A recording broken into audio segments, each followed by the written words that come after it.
Baik, jadi saya sebenarnya ya saya ingin membawakan tentang perubahan ya.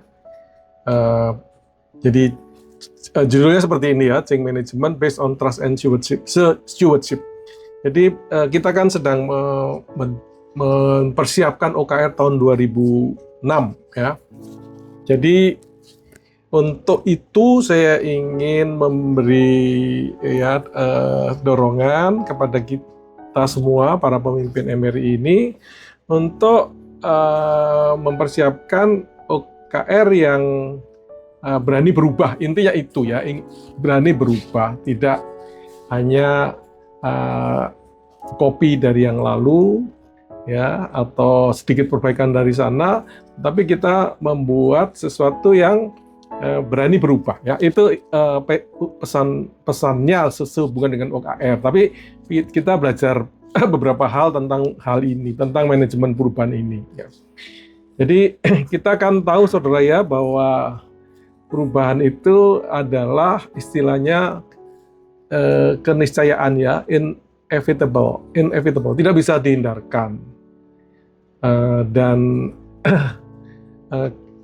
karena itu sebagai profesional kita ini dipercaya oleh perusahaan dan oleh iman kita untuk mengerjakan perubahan itu, gitu ya. Jadi sebagai orang yang kita percaya Tuhan itu, kita percaya bahwa tugas kita adalah amanah ya, amanah. Jadi itu ada unsur kepercayaan, ada unsur stewardship. Stewardship adalah pengelolaan ya, tanggung jawab pengelolaan. Kalau itu kita satukan menjadi amanah. Jadi berubah itu adalah bagian daripada amanah kita sebagai pemimpin ya. Nah, jadi di dalam pemahaman kita, kita ini adalah pengelola ya, bukan pemilik. Bahkan saya pun adalah pengelola ya, yang diberi tugas sementara ya. Nanti ada waktunya saya berhenti dengan tugas dan tanggung jawab saya ini. Nah, saudara, berbagai tekanan itu membuat perubahan itu tidak terelakkan ya. Ya, kita tahu ada teknologi yang berubah begitu cepat ya. Kemudian perilaku konsumen yang juga berubah begitu signifikan ya. Kemudian dari sisi lain juga sekarang kita melihat penggunaan insight itu ya sangat personalized dan sangat cepat ya. Dengan algoritma itu bahkan konsumen itu diketahui per individu ya, dan kemudian direspon begitu cepat ya. Sehingga dengan demikian harapan klien tentu juga sangat berubah ya. Kita harus antisipasi ini, terakselerasi ya. Karena semuanya begitu serba cepat ya. Nah, saudara, karena itu mengelola perubahan ini adalah sesuatu yang istilahnya keniscayaan itu, inevitable. Kita tidak bisa tidak harus mengelola perubahan ini. Nah, jadi bagi kita agenda perubahan adalah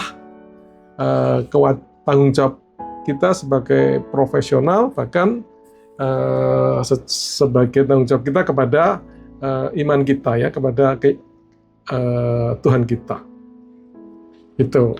Nah, jadi saudara, kalau kita tidak mengelola perubahan ini, kita bisa tidak relevan dan akhirnya tereliminasi dari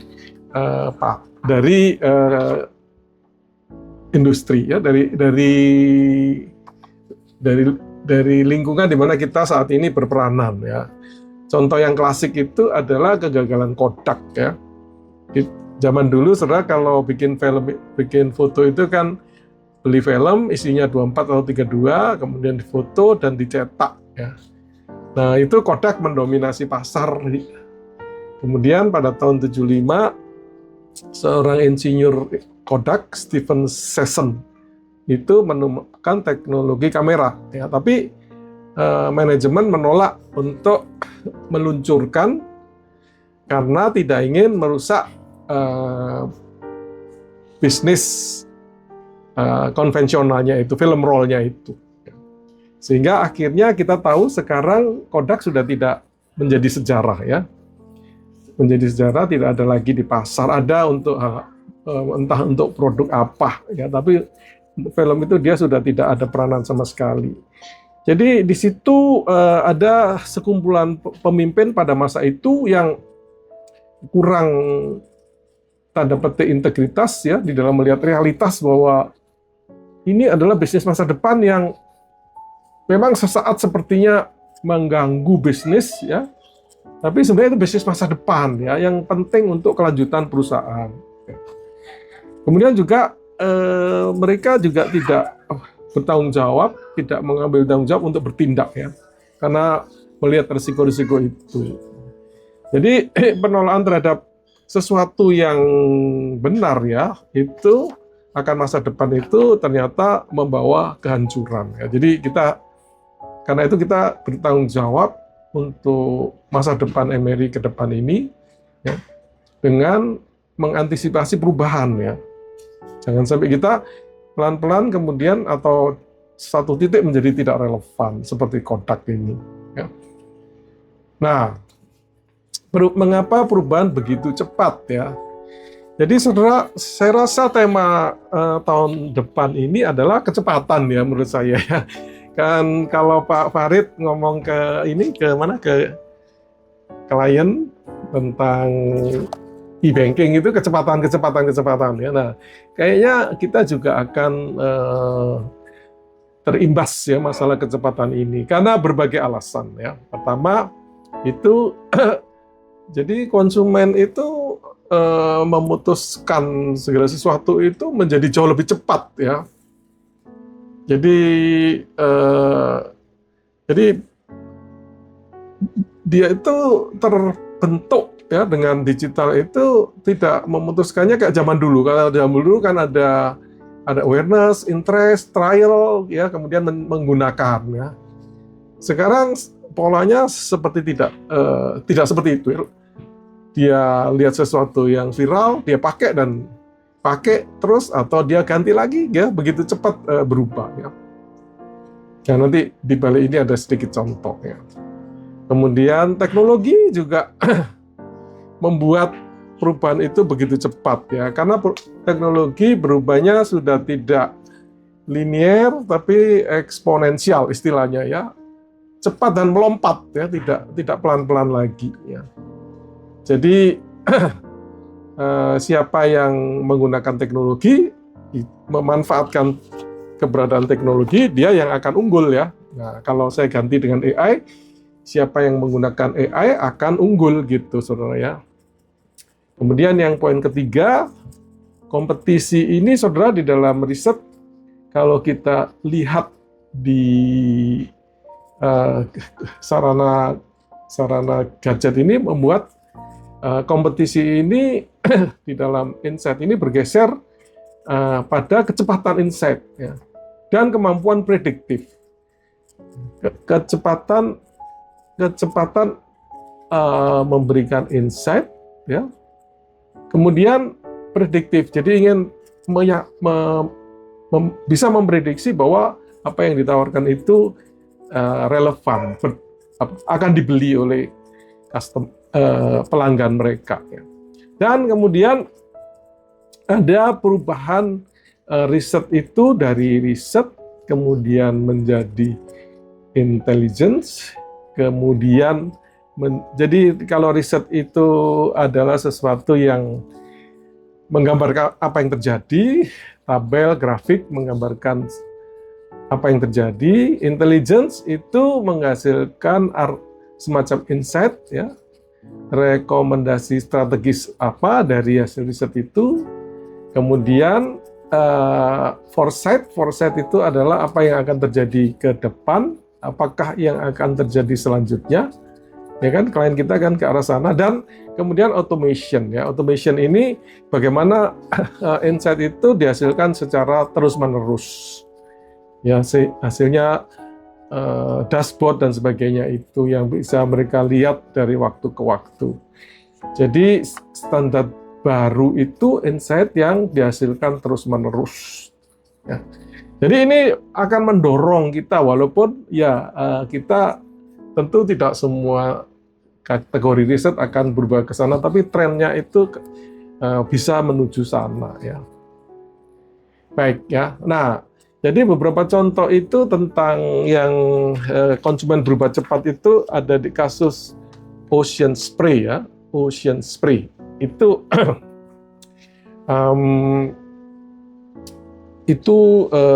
apa namanya, ada produk sepertinya produk tua saja dulunya ya, tapi kemudian ada yang meminumnya ya sambil dia apa namanya, dia tampil di TikTok dan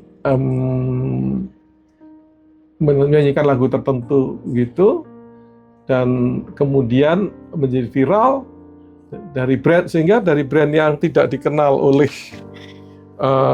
oleh Gen Z menjadi sesuatu yang ikon di generasi itu, sehingga terjadi lonjakan awareness dan sales ya gitu untuk produk yang tadinya produk tua ini ya. Jadi itu sungguh sesuatu yang di luar dugaan dan tidak wajar di dalam dunia consumer behavior dan ini ya, marketing pada masa-masa lalu. Ya. Masa lalu kita mencari tahu UNE-nya, usage attitude-nya, terus ada apa lagi pemanfaatannya, dan kemudian dipromosikan untuk pemanfaat yang timbul. Tapi ini gara-gara TikTok, Jus Cranberry yang tadinya tua itu bisa menjadi ikon anak-anak muda. Ya. Jadi insight itu terdorong untuk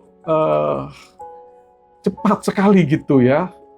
Nah, di sini kita harus berpikir inovatif, kreatif, inovatif untuk mengarahkan bagaimana kita melakukan riset untuk klien kita ya. Ya, teknologi ya, teknologi. Jadi teknologi ini kalau ya dulu berkembangnya kita tahu seperti apa, zaman dari tidak ada komputer, ada PC ya, terus saja sampai sekarang ada gadget, terus sekarang ada kemudian internet, AI ya. Jadi dengan adanya AI ini perkembangannya sungguh di luar ya, di luar pemahaman orang-orang lama seperti saya ini ya. Jadi tadinya hanya bisa teks, sekarang bisa menjadi alat analisa, simulasi, skenario, dan sebagainya. Dan dengan adanya otomasi, maka waktu kerja itu sungguh dipotong habis. Ya. Jadi dengan Moore's Law itu dulu teknologi berkembang berapa tahun, menjadi 2 kali lipat, dengan ditambah dengan teknologi AI ini, maka kelipatannya itu tidak lagi di dalam bilangan tahun, tetapi di dalam bilangan bulan. Ya. Jadi manusia yang menggunakan teknologi dalam kurung AI, ya dia yang akan menang ya. Jadi karena itu sudah seperti kita kampanyekan di MRI, kita harus memanfaatkan teknologi ya. Itu. Nah, jadi saudara, kompetisi kita ini adalah sekarang pada kecepatan ya.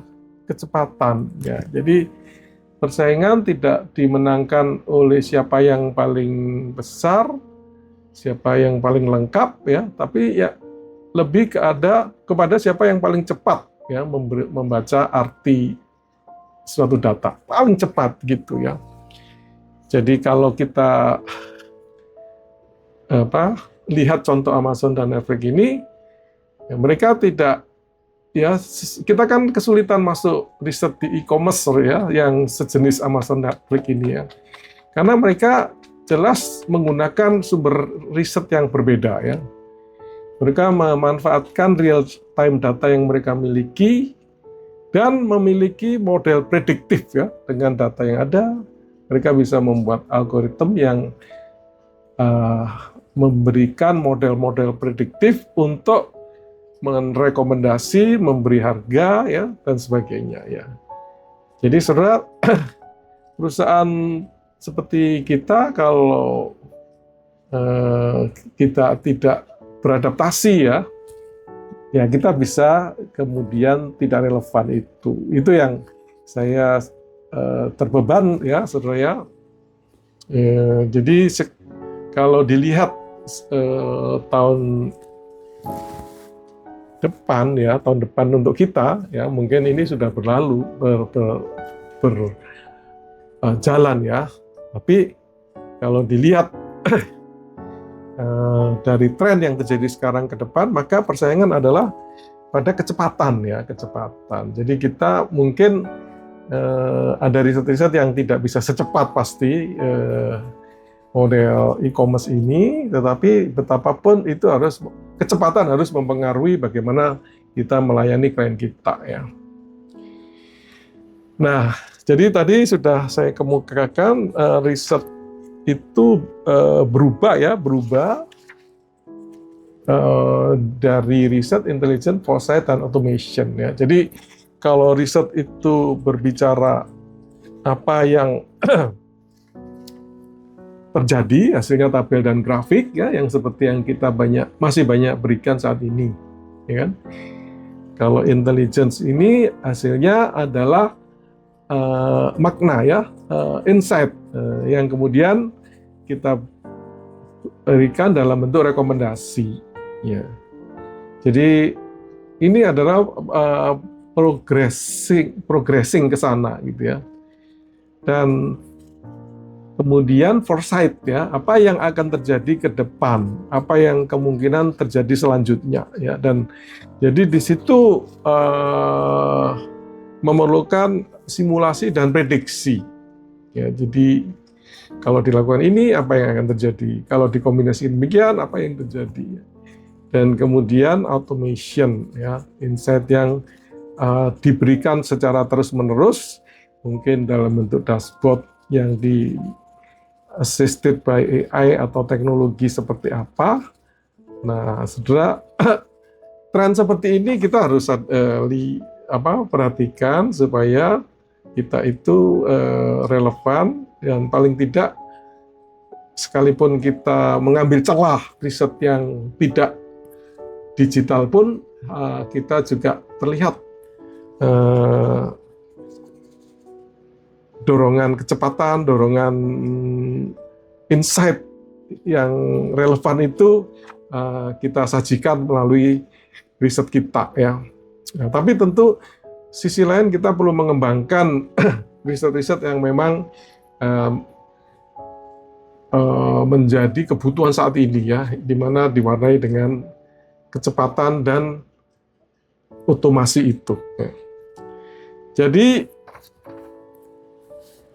itu kemudian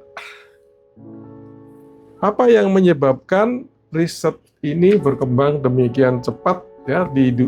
Jadi apa yang menyebabkan industri riset juga berkembang dengan cepat ya. Jadi kita tahu ada banyak platform AI yang beredar, ada mesin-mesin automation yang dan platform yang menghasilkan riset sendiri ya, do it yourself.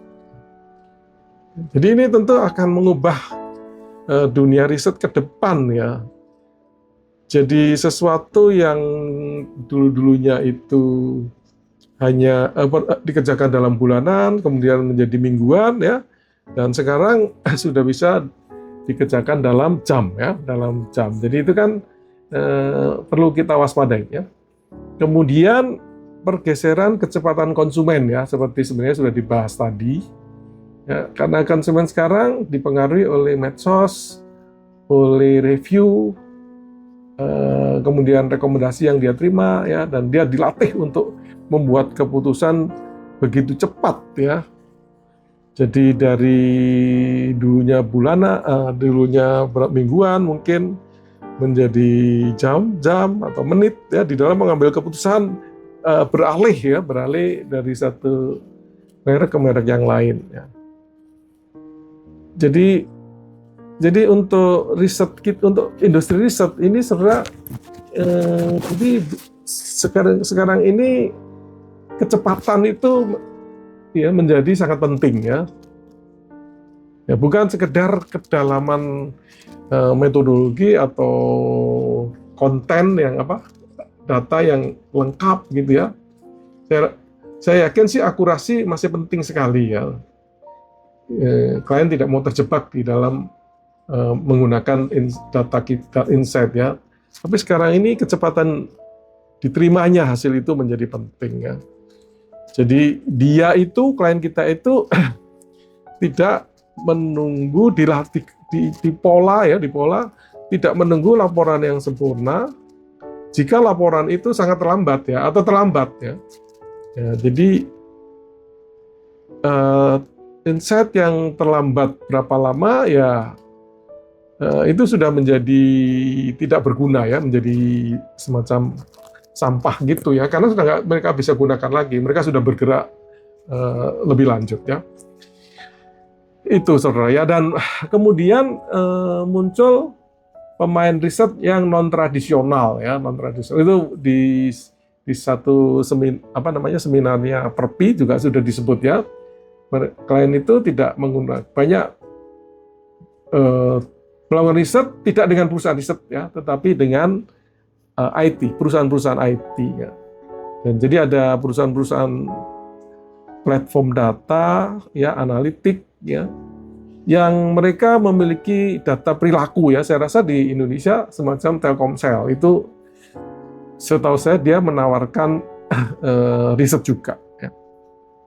Kemudian sarana-sarana AI didukung AI ya, yang menganalisa sentimen, tren dan sebagainya ini ya, yang bisa mereka lakukan sendiri ya, sehingga memang saya rasa Pak Jordan juga akan menghadapi tantangan di mana apa yang Pak Jordan lakukan bisa dilakukan internal ya.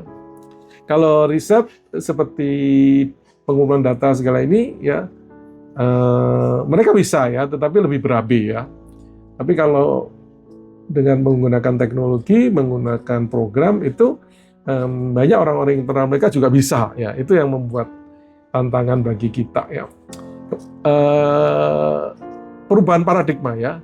Jadi siapa yang paling ahli membaca jejak digital dan memprediksinya, itu yang kemudian mempengaruhi klien kita di dalam menggunakan riset. Itu yang kompetisi yang baru. Kemudian yang keempat adalah eskalasi ekspektasi klien. Ya. Jadi mereka itu tidak puas dengan data deskriptif. Ya. Mereka mencari insight, itu sudah jelas ya. Jadi apa artinya suatu informasi itu. Dan karena itu mereka sekarang menuntut presisi ya, sesuatu yang presisi bahkan ke level individu ya. Kalau dulu total, kemudian segmen, sekarang bahkan ke level individu dan actionable ya, bisa digunakan untuk melakukan tugas mereka. Kemudian saudara juga memang harus diperhatikan bahwa mereka itu kemudian terbentuk di situasi mencari insight yang murah dan prediktif ya. Murah dan prediktif. Itu yang menjadi tantangan kita. Dan kemudian pergeseran model bisnis ya, yang lebih ke pola yang berkelanjutan ya, daripada project base ya, tetap menjadi berlangganan. Ya, ini yang banyak terjadi saat ini ya. Dan hasilnya tidak sekedar hasil laporan, tetapi solusi ya, capability. Dan lebih apa yang bisa dilakukan dengan data itu. Jadi sebenarnya kayak misalnya SLE itu harus dipahami. Jadi kalau ada indeks-indeks seperti itu apa artinya gitu ya? Apa rekomendasinya? Apa yang mereka bisa lakukan ya. Jadi ada intelijensinya ya, mengetahui insight-nya, tapi juga apa yang harus dilakukan. Jadi kita harus menuju ke sana. Baik ya.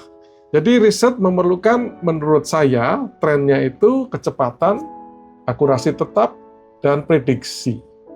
Kecepatan, akurasi, dan prediksi. Jadi mereka ingin tahu apa yang mereka bisa lakukan dengan insight dari agency. Baik, nah, jadi jadi dengan memahami bahwa perubahan itu sesuatu yang adalah keniscayaan, kita perlu mengerti sedikit lah bagaimana mengelola perubahan ini. Ya. Sehingga ini menjadi satu pengetahuan yang penting di dunia manajemennya, dan ada definisi perubahan, definisi manajemen perubahan ya. Dan ini ada dua yang saya sebutkan, ada yang berbicara tentang metode, bagaimana melakukan perubahan itu secara sistematis, dan ada yang berbicara tentang perubahan sebagai strategi ya. Jadi strategi untuk terus-menerus kita berubah ya, sehingga kita tetap unggul ya. Nah, jadi kita perlu, Emery sendiri kan, saya meyakini kita ini ingin terus berubah ya dengan tidak berhenti di layanan yang kita berikan, tetapi dari waktu ke waktu kita invest untuk mengembangkan. Ya, itu saya pikir ada apa yang dimaksud dengan Kotler itu ya, bahwa perubahan adalah strategi ya. Kita juga sudah mencoba melakukan itu, tapi ya kita harus lebih agresif begitu ya di dalam strategi ini. Dan kemudian ada metodenya ya, metodenya. Tujuannya apa? Tujuannya supaya sebagai perusahaan itu kita relevan ya. Jangan kita memberikan sesuatu yang bagus tapi tidak memahami bahwa mereka membutuhkan kecepatan ya. Sehingga waktu diberikan sudah tidak relevan. Jadi kita mau tetap relevan ya dan kompetitif, karena pasti yang lain-lain itu juga berpikir seperti kita ya. Berpikir seperti kita, seperti berusaha mencari peluang ya. Kemudian dengan perubahan itu kita berdaya cipta ya, berpikir untuk menciptakan sesuatu dan kemudian berkelanjutan ya. Jadi keberadaan Emery ini berkelanjutan karena kita terus saja berubah mengikuti arus zaman ya, arus zaman yang menuntut perubahan itu terjadi. Tapi tentu dengan esensi yang tetap ya, bahwa kita itu di industri insight ya, yang kita percaya itu kebutuhannya kekal, kebutuhannya terus-menerus ya. Baik, nah jadi saudara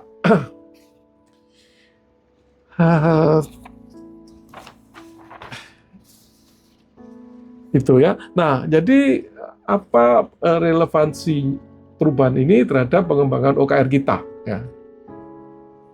Jadi mengapa kita memperhatikan masalah perubahan dengan OKR? Jadi saudara, kita kalau kita tidak memperhatikan perubahan, maka kita tidak perlu berpikir OKR ya.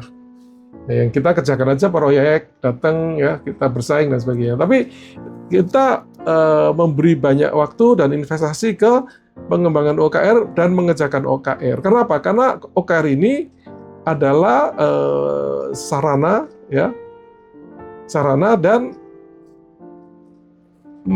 satu pendekatan untuk berubah ya, untuk mengadakan perubahan-perubahan ya. Jadi kalau situasi kita sekarang ini adalah arena di mana kita sudah comfortable ya, melakukan apa yang kita lakukan ya, dengan proses seperti apa, mungkin banyak bersifat manual ya, riset kita mungkin banyak bersifat proyek tradisional saat ini, ya kan? Nah, jadi itu tentu harus kita pertahankan ya, dan OKR kita adalah supaya ya kita mendapatkan margin lah dari sana ya, untuk kemudian kita investasikan ke riset-riset yang baru ya. Kualitas laporan, dan kita optimalkan kecepatan dan terus menerus menambahkan nilai ya. Nah, di dalam tahapan berikut ya, transisi ya, ini sebenarnya kita fase ada kesempatan ya belajar ya dari berbagai kegagalan, dari ya kita lihat keterlambatan ya, kesulitan menggunakan tenaga lapang dan sebagainya itu ya, maka kita harus ya belajar dari sana, saudara ya. Kita bagaimana kita ingin memikirkan situasi baru itu ya. Jadi kita ya bagaimana kita bisa memanfaatkan berbagai sumber daya ya, khususnya teknologi itu, untuk kita bisa memasuki situasi yang lebih ideal di tahun 2026 ya.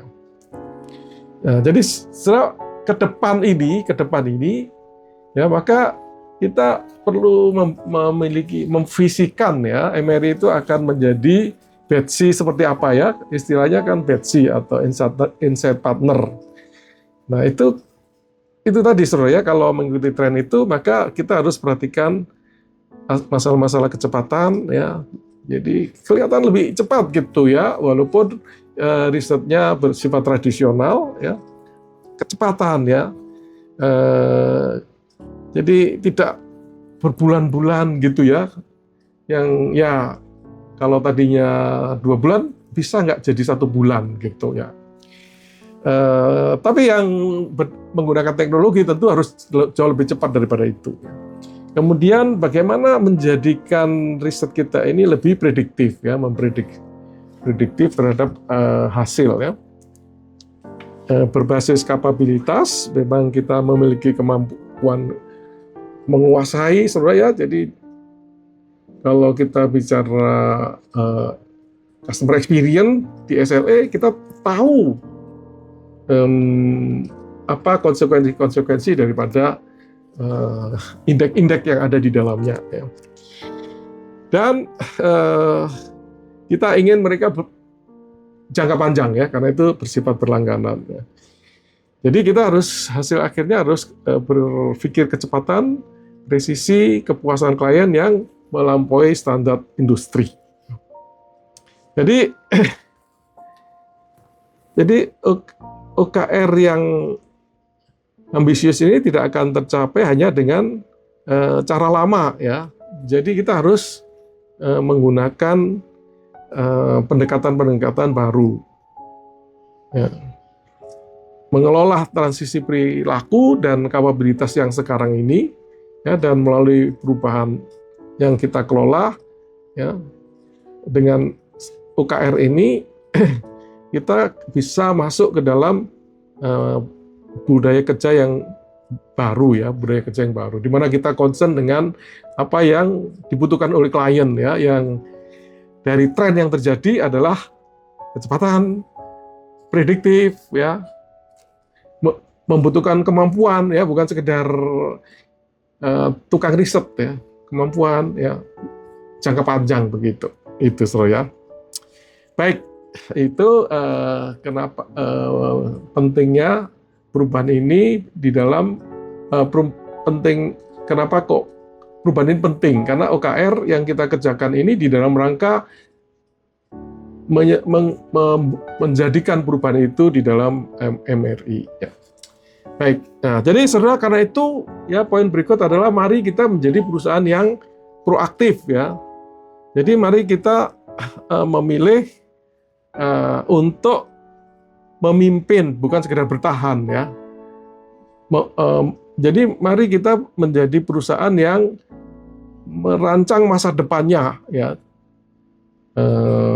Seperti contoh hebatnya itu Netflix ya. Jangan menjadi perusahaan yang reaktif, ya, yang dipaksa berubah karena krisis ya, atau tekanan yang tidak tertahankan atau tuntutan klien. Ya. Mari kita berubah ketika kita masih dalam situasi nyaman ini, ya, sehingga kita bisa menggunakan apa yang ada untuk perubahan itu. Ya.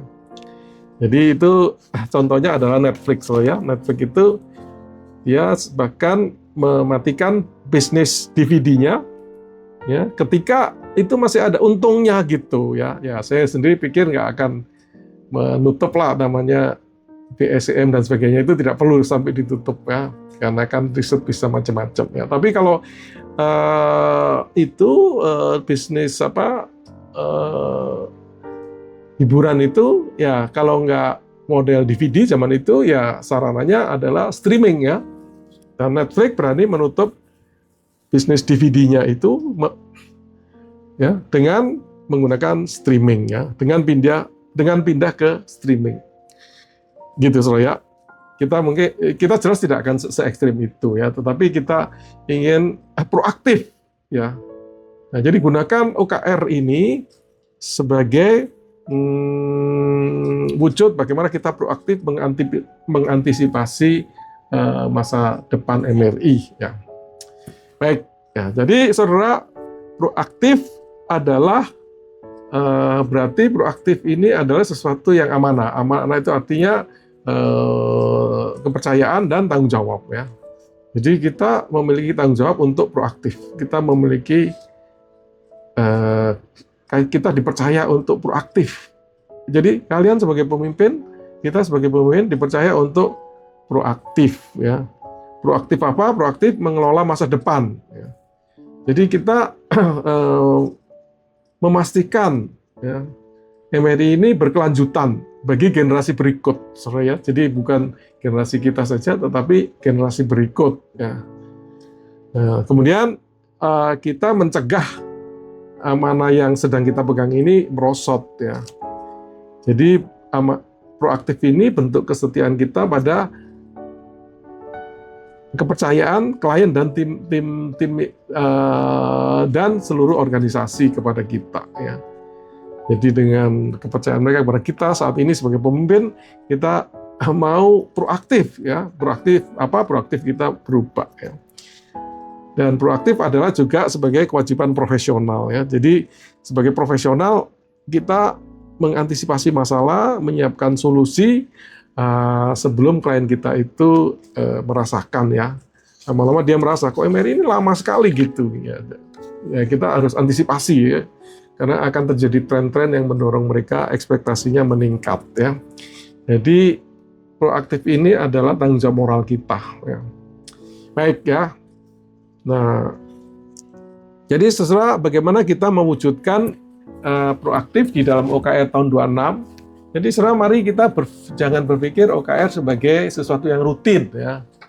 Tapi berpikir bahwa dengan OKR yang saya pikirkan ini, yang nantinya saya kerjakan dengan waktu dan tenaga yang terbatas itu, adalah sarana yang membuat kita berubah secara produktif, ya.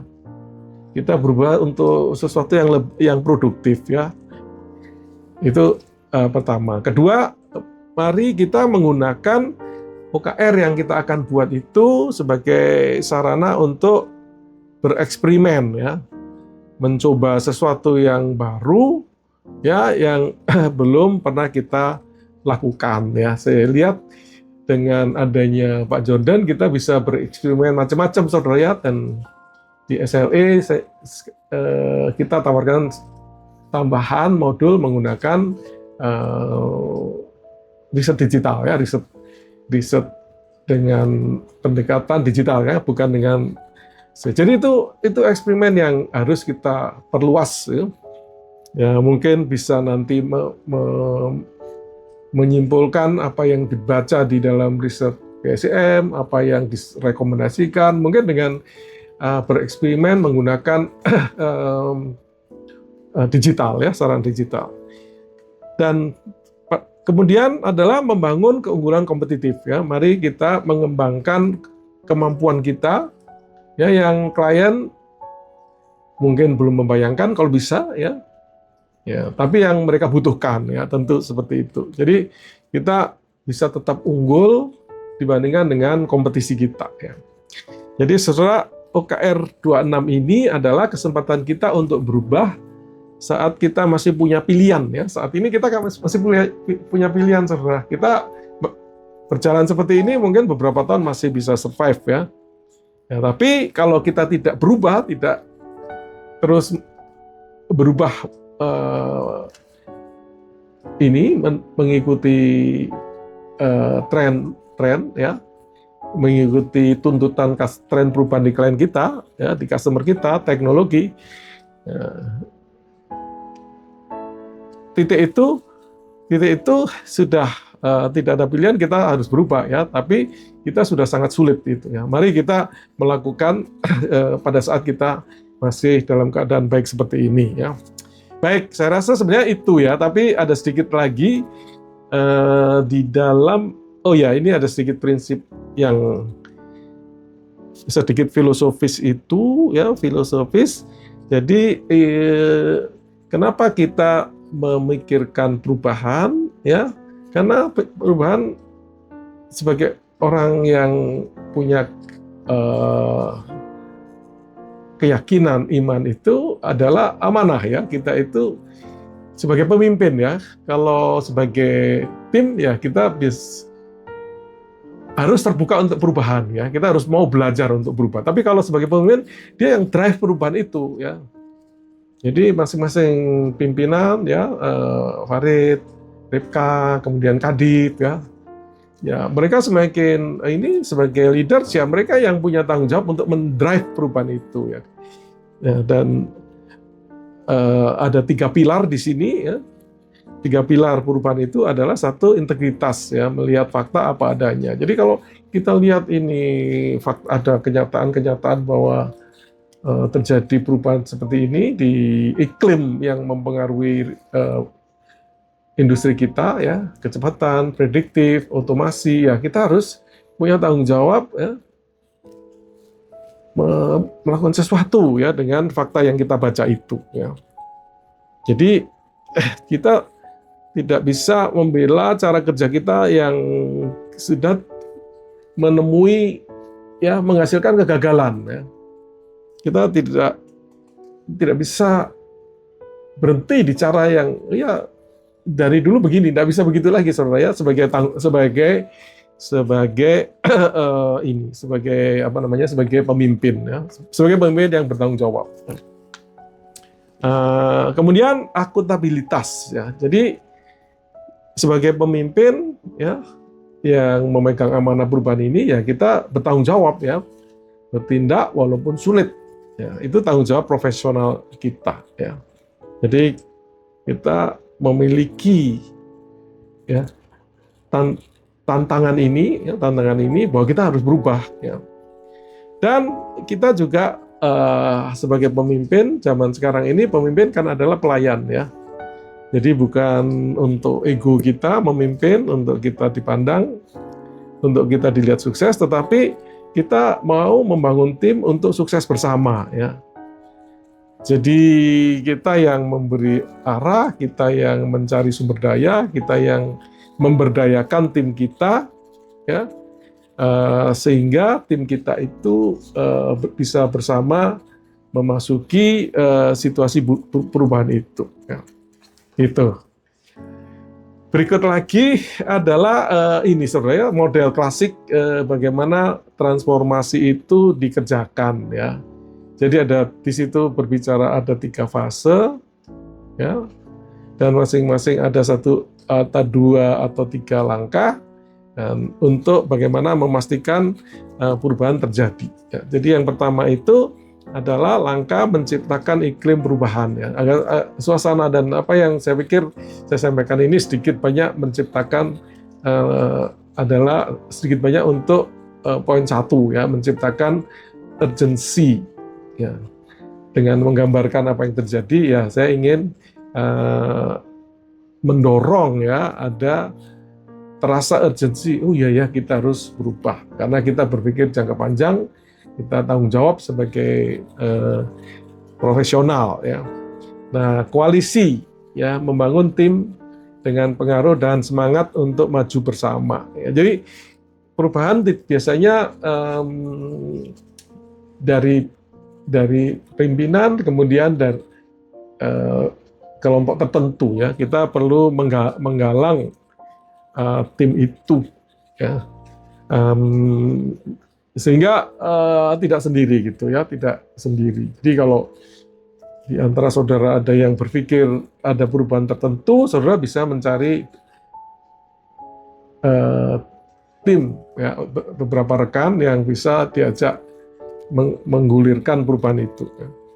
Kemudian merumuskan apa yang ingin dicapai ya dengan perubahan itu ya.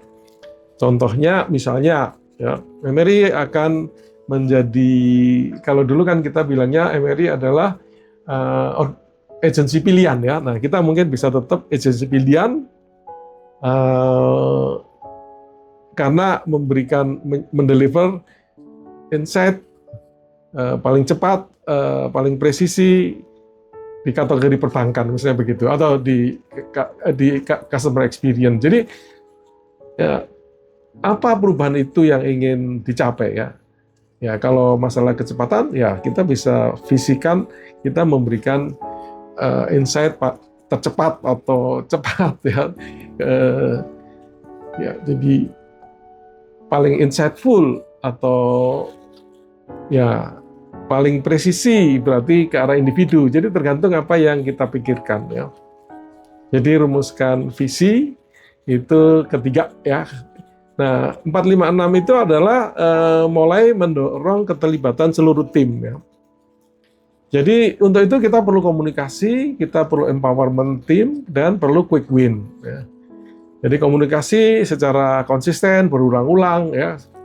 Sehingga apa yang kita sampaikan bukan sekedar informasi ya yang bisa diabaikan, tetapi ini adalah arah yang mau kita ambil. Kita mau melakukan apa, mau berubah kemana.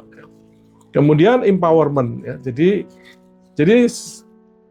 pemimpin ini tugasnya menghapus hambatan ya untuk berubah itu ya. Jadi kalau ada kebutuhan dana, ada ya akses data ya dan sebagainya, maka pemimpin harus menolong supaya itu dibukakan ya, sehingga perubahan itu bisa dijalankan ya.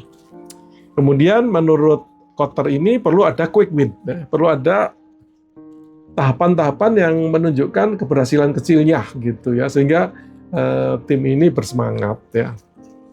Jadi saya rasa seperti yang terjadi di DIA itu, titip-titip modul di SLE, bisa 1 beli, 2 beli, itu kan sedikit banyak memberi semangat kepada kita semua ya. Wah, sudah ada yang membeli modul yang dikerjakan oleh dia itu ya. Kemudian yang tahapan terakhir itu adalah menguatkan dan menancapkan perubahan ya. Jadi nanti kalau sudah terjadi, maka kita perlu konsolidasi dan menciptakan momentum ya, supaya yang kecil-kecil ini kemudian menjadi besar ya. Ya, kita berharap apa yang dilakukan Pak Jordan di modulnya SLE nanti akhirnya ada sesuatu yang signifikan ya. Itu dan kalau ini yang terakhir itu adalah pelembagaan ya. Jadi kita menjadikan perubahan itu adalah budaya kita, cara kerja kita ya. Jadi kan saudara ada juga coaching di antara leaders, itu harus banyak bicara tentang perubahan ya. Tentang OKR 26, tentang apa yang kita ingin capai ya. Tren apa yang kita mau kejar di sana ya, dan mungkin nanti Farid Ripka akan memberikan objektif ya. Objektif harus dibicarakan melalui coaching ya, orang paham nggak apa yang saudara pikirkan ya, sehingga semua itu terbentuk ya untuk bekerja dengan berani berubah ya. Baik, itu ya, dan jadi action plan ya. Sebenarnya anggap aja ini bagian dari insight and action ya. Jadi bagian dari insight and action di mana ada insight ya, insight-nya itu tentang manajemen perubahan dan action ya. Jadi mari kita buat satu langkah yang lebih konkret segera untuk mendukung transformasi perubahan melalui OKR 26. Ya. Jadi pemimpin fokus pada menciptakan iklim dan memberdayakan tim. Ya. Jadi pikirkan action plan yang membuat iklim perubahan dan keberanian berubah di dalam menyusun OKR 26 ini terjadi ya. Dan pemimpin berpikir memberdayakan tim ya, bagaimana tim saudara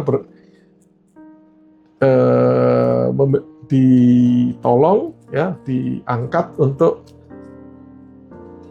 bisa ya terlibat di dalam perubahan yang kita canangkan melalui OKR 26 ya. Sedangkan tim itu tentu fokusnya adalah meningkatkan kemampuan ya. Tingkatnya fokusnya adalah meningkatkan kemampuan supaya dia bisa mengikuti perubahan yang terjadi ya. Jadi ya mungkin belajar sesuatu, terutama bagaimana teknologi bisa menolong menolong apa yang saudara kerjakan ya. Jadi itu saudara ya. Jadi tim ya yang maksudnya lebih di divisi yang pemimpin memberdayakan timnya dan timnya siap diberdayakan ya. Baik itu saudara dari saya ya, waktunya cat bagus. Jadi kesimpulannya perubahan adalah amanah ya, artinya ini adalah kepercayaan dan tanggung jawab kita ya. Dari seorang profesional untuk apa? Untuk berpikir keberlanjutan organisasi ya. Jadi kita sayangnya tidak punya data market share ya, tapi keberlanjutan itu saudara ya, paling enggak itu market share kita jangan turun ya. Sebenarnya ya. Jadi kalau kalau tanpa data itu ya paling tidak memang ini kita itu dari tahun ke tahun harus bertumbuh di atas industri gitu ya. Jadi salah satu indikator keberlanjutan ya sales kita naik ya, melampaui inflasi ya, melampaui rata-rata industri ya kan. Kalau industri meningkat sekian persen, misalnya 4%, ya kita harus di atas itu gitu. Jadi nanti kan ke depan ini yang menentukan Pak Farid dan Ripka ya. Jadi harus mendrive supaya pertumbuhan kita itu di atas inflasi, di atas rata-rata industri, market research ya yang dipublish oleh Perpi itu ya. Dan kalau kita punya satu yang baru seperti riset digital ini ya, kita harus berani mencanangkan pertumbuhan yang jauh lebih besar lagi gitu ya. Untuk apa ya? Untuk berpikir keberlanjutan ya. Gitu. Nah, baik, dan 3 pilar kita adalah integritas ya. Integritas jadi kejujuran ya, lebih dari kejujuran ya, itu konsistensi apa yang kita yakini dan apa yang kita lakukan ya. Apa yang ada di dalam diri kita ya, yang kita berusaha meyakini bahwa ini tanggung jawab saya, dan apa yang kita lakukan ya. Dan kemudian bagian dari tanggung jawab dan ini sebagai pemimpin kita melayani supaya perubahan ini terjadi. Karena itu kita mau turun ya, bertemu dengan tim, dengan pihak luar dan mana-mana kita melayani. Attitude kita adalah attitude melayani untuk keberlanjutan organisasi ya. mari kita jadikan OKR 26 ini sebagai alat transformasi MRI ya untuk melayani klien jauh lebih baik dan lebih cepat. Menurut saya keyword tahun ini adalah lebih cepat ya, lebih baik dengan dukungan kecepatan ya. Lebih baik, lebih cepat. Saya rasa itu. Mari selamat mempersiapkan OKR 26.